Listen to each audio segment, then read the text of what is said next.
ওম শান্তি। আজ 31শে ডিসেম্বর 2023, প্রাতমুরলি অব্যক্ত বাপদাদা, রিভাইজ 13ই নভেম্বর 1997, মধুবন। ওম শান্তি। আজকের বাবার মধুর মহাবাক্যের হেডলাইন হল সঙ্গম যুগের সমস্ত প্রাপ্তির প্রালব্ধের অনুভব করো, মাস্টার দাতা মহান সহযোগী হও। আজ ভাগ্য বিধাতা বাবা নিজের শ্রেষ্ঠ ভাগ্যবান বাচ্চাদের দেখছেন। প্রত্যেক বাচ্চার ভাগ্যের সমূহ রেখা দেখে দেখে ভাগ্য বিধাতা বাবাও পুলকিত হন। কেননা সমগ্র কল্প যদি পরিক্রমা করো তো তোমাদের মতো শ্রেষ্ঠ ভাগ্য কোনো ধর্মের আত্মা, মহান আত্মা, রাজ্য অধিকারী আত্মা কারোর এত বড় ভাগ্য নেই। যত বড় ভাগ্য সঙ্গম যুগী তোমরা সব শ্রেষ্ঠ আত্মার রয়েছে। ললাট থেকে নিজেদের ভাগ্যের রেখাগুলো দেখো। বাপদাদা প্রত্যেক বাচ্চার ললাটে ঝলমলে জ্যোতির শ্রেষ্ঠ রেখা দেখছেন। তোমরা সকলেও নিজের রেখাগুলো দেখেছ। নয়নে যদি দেখো তো স্নেহ আর শক্তির রেখাগুলো স্পষ্ট। মুখে দেখো শ্রেষ্ঠ মধুর বাণীর সমস্ত রেখা ঝলমল করছে। ওষ্ঠাধারে দেখো প্রসন্নতার আন্তরিক হাসি, মানে ঠোঁটের মধ্যে আত্মিক খুশির দ্যুতির রেখা দৃশ্যমান। যদি হৃদয়ে দেখো বা অন্তর মনে দেখো তো দিলরামের লাভে লাভলীন থাকার রেখা স্পষ্ট। হাতে দেখো দুই হাতই সমুদয় ভাণ্ডারে সম্পন্ন হওয়ার রেখা। পায়ে দেখো প্রতি কদমে পদমের প্রাপ্তির রেখা স্পষ্ট। কত বড় ভাগ্য! ভাগ্য বিধাতা বাবা উদার হৃদয়ে প্রত্যেক বাচ্চাকে পুরুষার্থের দ্বারা শ্রেষ্ঠ কলমে এই রেখাগুলো টানার উন্মুক্ত ছাড় দিয়ে দিয়েছেন।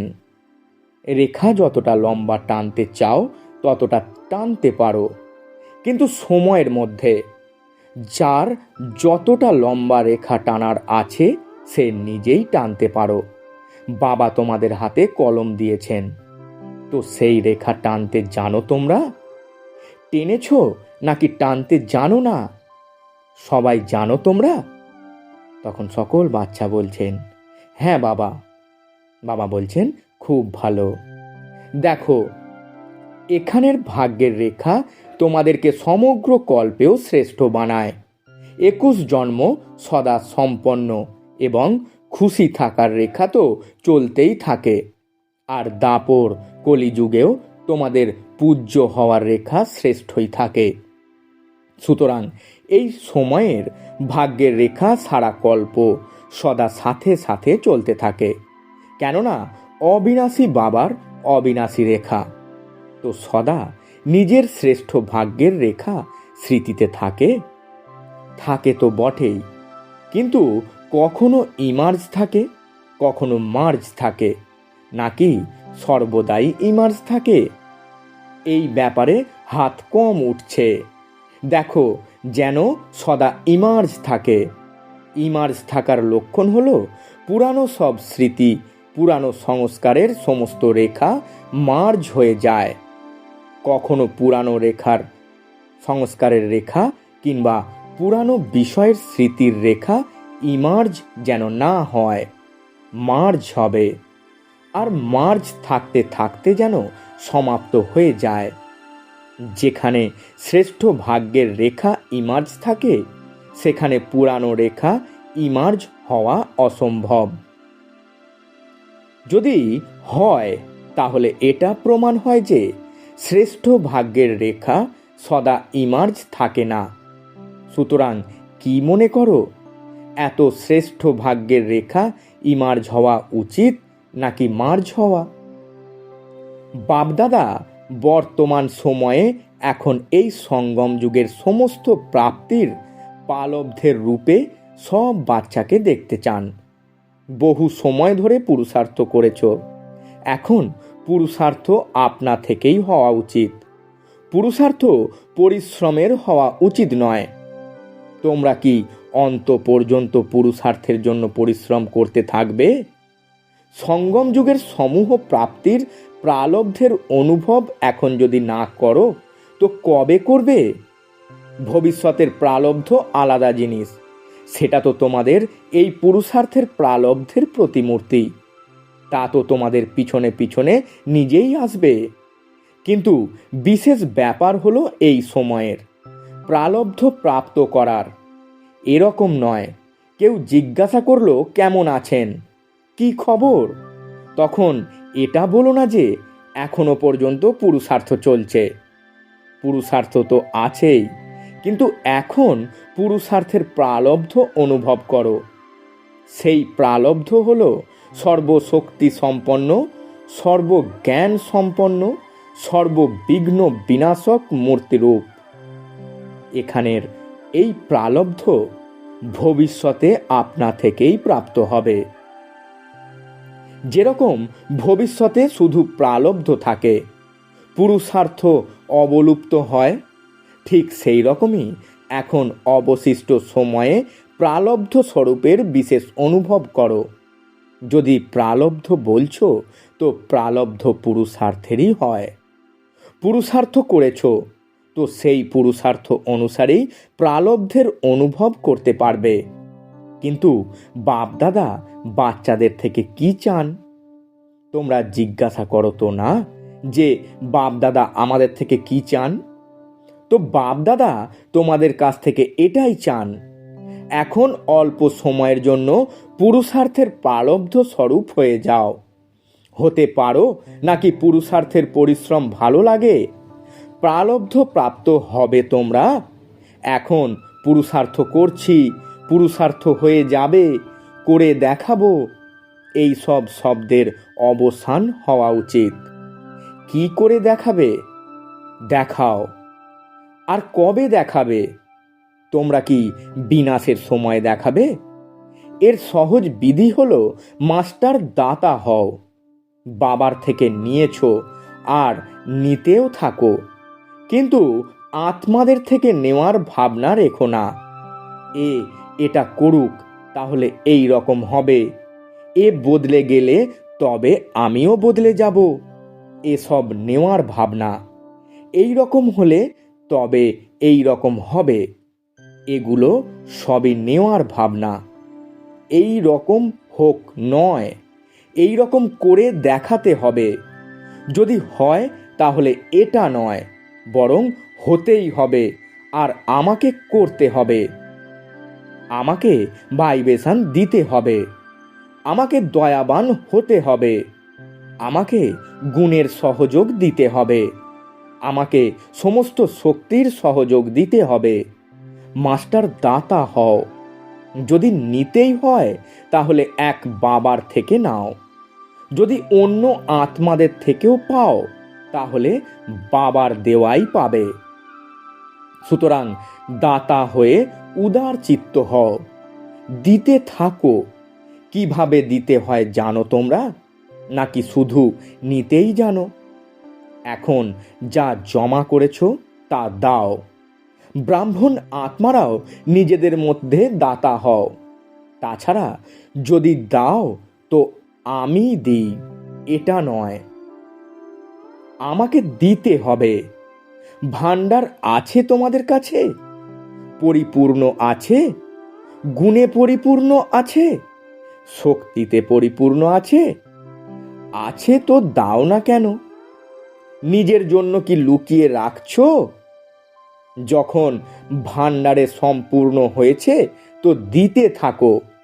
এ কেন এমন করে, এ কেন এমন বলে, এই ভাবনা করো না। হৃদয়বান হয়ে নিজের গুণের, নিজের শক্তির সহযোগ দাও। একে বলে মাস্টার দাতা, মহা সহযোগী। শুধু সহযোগী নয়, মহা সহযোগী হও, মহাদাতা হও। তাহলে বুঝেছ বাপদাদা কি চান? পুরুষার্থের জন্য বাচ্চাদের এখনো পরিশ্রম করা বাপদাদা দেখতে পারেন না। ডায়মন্ড জুবিলি সমাপ্ত হয়েছে, এখন ডায়মন্ড এখনো পর্যন্ত বেদাগ হওয়ার পুরুষার্থে লেগে আছে। ডায়মন্ড জুবিলি অর্থাৎ প্রত্যেক ব্রাহ্মণ আত্মা ডায়মন্ড ঝলমল করতে থাকবে। তোমরা ভাববে যে ডায়মন্ড জুবিলি আমাদের তো ছিলই না, দাদিদের হয়েছে। তোমাদের হয়েছে নাকি দাদিদের হয়েছে? কাদের হয়েছে? যজ্ঞ স্থাপনের কার্যে ডায়মন্ড জুবিলি। শুধু দাদিদের নয়, স্থাপনের কার্যের ডায়মন্ড জুবিলি। সুতরাং তোমরা সবাই 2 বছরের হও বা 12 বছরের কিংবা 50 বছরের হও, কিন্তু স্থাপন কার্যের নিমিত্ত হও তো না? নাকি না নিমিত্ত হয়েছ? ব্রাহ্মণ মানেই ব্রহ্মা বাবার সাথে স্থাপনের কার্যে নিমিত্ত আত্মা। তাকেই ব্রহ্মা কুমার বা ব্রহ্মা কুমারী বলা যেতে পারে। তাহলে সবাই তোমরা ব্রহ্মা কুমার কুমারী নাকি পুরুষার্থী কুমার কুমারী? কি তোমরা? ব্রহ্মা কুমার কুমারী অর্থাৎ জন্ম নেওয়ার সাথে সাথেই ব্রহ্মা বাবার সাথী, স্থাপনের নিমিত্ত আত্মা হয়েছ।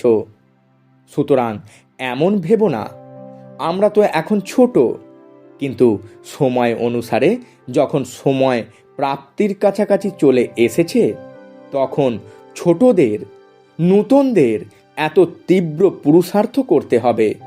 যদি তোমরা ব্রাহ্মণ হও তো, যদি ক্ষত্রিয় হও তো অবকাশ রয়েছে।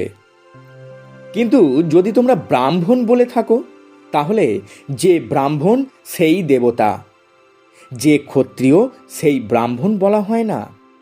অতএব ব্রাহ্মণ আত্মাদের স্থাপনের নিমিত্ত হতেই হবে। তোমরা নিমিত্তই হয়েছ। সেই জন্য এখন মাস্টার দাতা হও। দান না করো, কিন্তু সহযোগ দাও।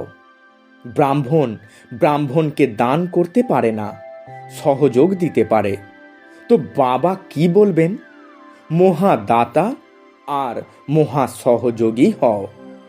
এখন তোমরা 1 বছরেরও যদি হও, তবুও সময় অনুসারে এখন শৈশবের সব বিষয় সমাপ্ত করো।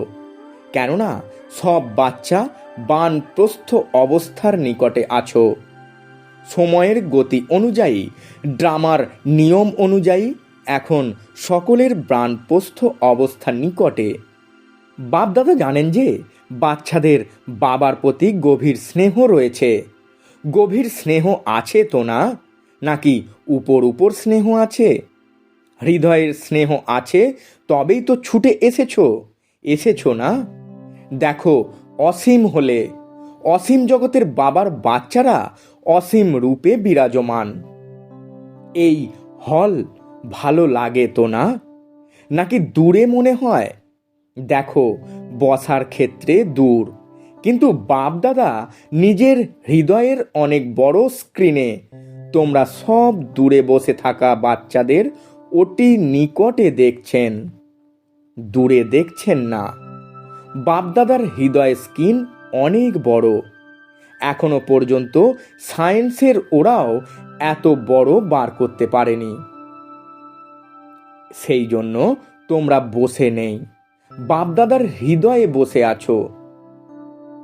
এমন মনে করো চেয়ারে বসে আছো বা শতরঞ্জিতে বসে আছো, নাকি বাপ দাদার হৃদয়ে বসে আছো।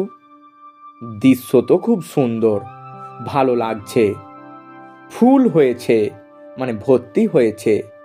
পিছন পর্যন্ত ভরে গেছে নাকি একটু খালি রয়েছে? বাপ দাদা দেখছেন পিছনে অল্প কিছু খালি রয়েছে।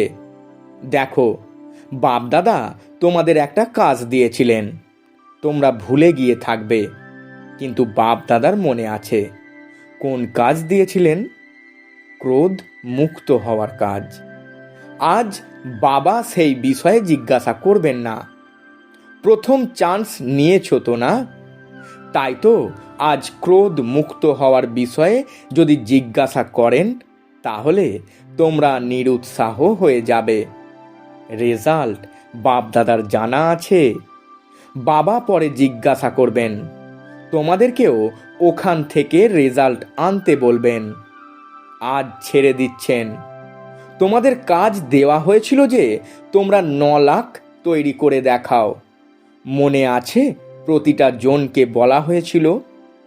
কোন জন 9 লাখ তৈরি করেছ?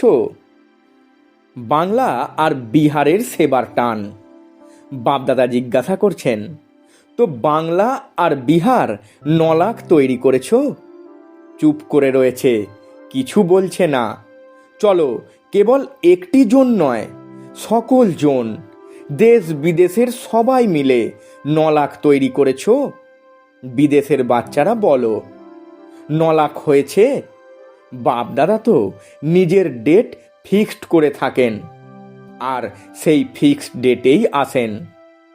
তোমরাও সব বিষয়ের ডেট ফিক্সড করো। এই হল কতদিনে তৈরি হবে, ফাংশন কবে হবে, এই সব ডেট ফিক্সড করো তো না? তো এর ডেট কোনটা ফিক্সড আছে? বিনাশের অন্তে নাকি আগে? কবে হবে? কি ভেবেছ? কোন ডেট? কোন ডেট? কোনো ডেট আছে নাকি এখনো ফিক্সড করনি? এও বাবা করবেন? করতে তোমাদেরকে হবে। বাপ দাদা তো বলবেন শুভ কার্যে দেরি করো না। তাহলে কি করবে? চলো, সিজনের অন্তে হয়ে গেলেও ভালো। এতটা সাহস আছে? কেবল দাতা হয়ে যাও। যদি দাতা হয়ে যাও, তবে দাতার ভাবনার দ্বারা তোমাদের রয়্যাল ফ্যামিলি আর সমীপে থাকা প্রজা খুব তাড়াতাড়ি তৈরি হয়ে যাবে। তারা তো প্রতীক্ষা করছে, কেবল তোমাদের দাতা হওয়ার অপেক্ষা। মহান সহযোগী হতে কেবল দেরি। খাজানার বেশিটা নিজের জন্য বা কেবল নিজের সেবার প্রতি লাগাচ্ছ তোমরা।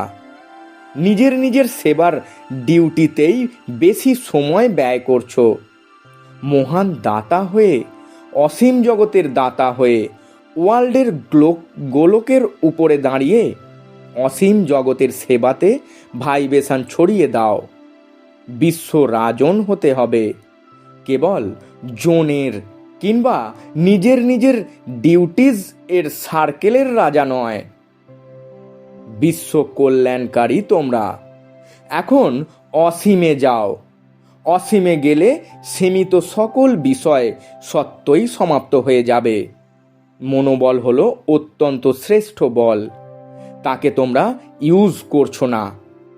বাণী, সম্বন্ধ, সম্পর্ক, তারই সেবাতে তোমরা বিজি থাকো। এখন মনোবলকে বাড়াও। অসীম জগতের সেবা যা তোমরা এখন বাণী বা সম্বন্ধ সহযোগের দ্বারা করে থাকো, তা মনোবলের দ্বারা করো। তো মনোবলের অসীম জগতের সেবা যদি নিজের অসীম জগতের বৃত্তি দ্বারা, মনোবলের দ্বারা বিশ্বের গোলকের উপর উচ্চে স্থিত হয়ে, বাবার সাথে পরম ধামের স্থিতিতে স্থিত হয়ে অল্প সময়ও যদি করো, তবে তোমাদের তার প্রালব্ধ অনেক গুণ বেশি প্রাপ্ত হবে। বর্তমান সময়ে আর পরিস্থিতি অনুসারে অন্তিম সেবা হলো এই মনসা বা মনোবলের সেবা। এর অভ্যাস এখন করো। বাণীর দ্বারা হোক কিংবা সম্বন্ধ সম্পর্কের দ্বারা তোমরা সেবা করছো, কিন্তু এখন এই মনসা সেবার অভ্যাস অতি আবশ্যক। সাথে সাথে এর অভ্যাস করতে থাকো। বুঝেছো কি করতে হবে? এই মনসা সেবা সেই বিস্ময় দেখাবে যা স্থাপনার আদিতে বাবার মনসার দ্বারা আধ্যাত্মিক আকর্ষণ বাচ্চাদেরকে আকৃষ্ট করেছিল। আর মনসা সেবার ফলস্বরূপ এখনও তোমরা দেখতে পাচ্ছ যে সেই আত্মারাই এখনো ফাউন্ডেশন হয়ে রয়েছে। ড্রামার অনুসারে এই বাবার মনসার আকর্ষণের প্রমাণ তো অত্যন্ত শক্তিশালী। তো অন্তিমে এখন বাবার সাথে তোমাদেরও মনসার আকর্ষণ, আত্মিক আকর্ষণের দ্বারা যে আত্মারা আসবে, তারা সময় অনুসারে কম সময়ে কম পরিশ্রমে আর ব্রাহ্মণ পরিবারকে বৃদ্ধি করবার জন্য নিমিত্ত হবে। পূর্বের সেই বিস্ময় অন্তিমেও দেখতে পাওয়া যাবে। আদিতে যেমন ব্রহ্মা বাবাকে সাধারণ রূপে না দেখে শ্রীকৃষ্ণের রূপে অনুভব করতেন। সাক্ষাৎকার হলো আলাদা জিনিস, কিন্তু সাক্ষাৎকার স্বরূপে শ্রীকৃষ্ণই দেখতেন, সেইভাবেই খেতেন, আচরণেও আসতেন। এই রকমই তো ছিল, তাই না? তো স্থাপনাতে একমাত্র বাবা করেছেন। অন্তিমে বাচ্চারা তোমাদেরকেও আত্মারা সামনে সাক্ষাৎ দেবী দেবতা দেখতে পাবে। তারা ভাবতেই পারবে না যে ইনি কোনো সাধারণ ব্যক্তি। তারাই পূজ্য ভাবের প্রভাব অনুভব করবে। তখন বাবা সহ তোমাদের সকলের প্রত্যক্ষতার পর্দা উন্মোচিত হবে। এখন একলা বাবাই প্রত্যক্ষ হবেন না, বাচ্চাদের সাথে প্রত্যক্ষ হতে হবে। স্থাপনাতে যেমন ব্রহ্মার সাথে বিশেষ ব্রাহ্মণ নিমিত্ত হয়েছে, সেই রকমই সমাপ্তির সময়ও বাবার সাথে সাথে অনন্য বাচ্চারাও দেবরূপে সাক্ষাৎ অনুভূত হবে। এর জন্য আজ একথা বললাম। এখন থেকে প্রালব্ধ স্বরূপে স্থিত হও। ছোট ছোট ব্যাপারগুলির থেকে এখন ঊর্ধ্বে যাও। বিশেষ প্রালব্ধ স্বরূপের সাক্ষাৎকার নিজেও করো আর অন্যদেরকেও করাও। বুঝেছ? এখন সকলে নিজের অনাদি স্বরূপের 1 সেকেন্ডে স্থিত হতে পারো। কেননা অন্তিমে 1 সেকেন্ডের মধ্যেই সিটি বাজবে। সুতরাং এখন থেকে অভ্যাস করো। ব্যাস, স্থিত হয়ে যাও। বাপদাদা ড্রিল করালেন। আচ্ছা, সব চতুর্দিকের বাচ্চাদেরকে সর্বদা ভাগ্য রেখাকে ইমার্জ রূপে স্মৃতিতে রেখে থাকা আত্মাদেরকে সর্বদা নিজের সঙ্গমযুগী সর্বপ্রাপ্তি স্বরূপ প্রালব্ধকে অনুভবকারী, সর্বদা মাস্টার দাতা মহা সহযোগী আত্মাদেরকে, সর্বদা মনসা সেবার দ্বারা বিশ্বের আত্মাদেরকে, কল্যাণকারী আত্মাদেরকে বাপদাদার স্মরণে স্নেহ সুমন আর নমস্কার। আমরা আত্মারূপী বাচ্চারা আমাদের আত্মারূপী মাতা পিতা বাপ দাদাকে জানাই স্মরণে স্নেহ সুমন আর সুপ্রভাত এবং 100 কোটি নমস্কার। বরদান: কর্মযোগের স্টেজের দ্বারা কর্মভোগের উপরে বিজয় প্রাপ্তকারী বিজয়ী রত্ন ভব। ব্যাখ্যায় বাপদাদা বলছেন, কর্মযোগী হয়ে উঠলে শরীরের কোনো কর্মভোগ ভোগের রূপে অনুভব করায় না। মনের মধ্যে কোনো রোগ থাকলে তাকে রোগী বলা হবে। মন নিরোগী মানে সে সদা সুস্থ, শুধুমাত্র শেষ শয্যায় বিষ্ণুর মতো জ্ঞানের সুমিরণ করতে করতে পুলকিত হতে থাকবে। মনন শক্তির দ্বারা আরই সাগরের তলদেশে যাওয়ার চান্স পাওয়া যায়। এই রকম কর্মযোগী কর্মভোগের উপরে বিজয় প্রাপ্ত করে বিজয়ী রত্ন হয়ে যায়। স্লোগান: সাহসকে সাথী বানিয়ে নাও, তবে প্রতিটি কর্মে সফলতা প্রাপ্ত হতে থাকবে। ওম শান্তি। নমস্কার।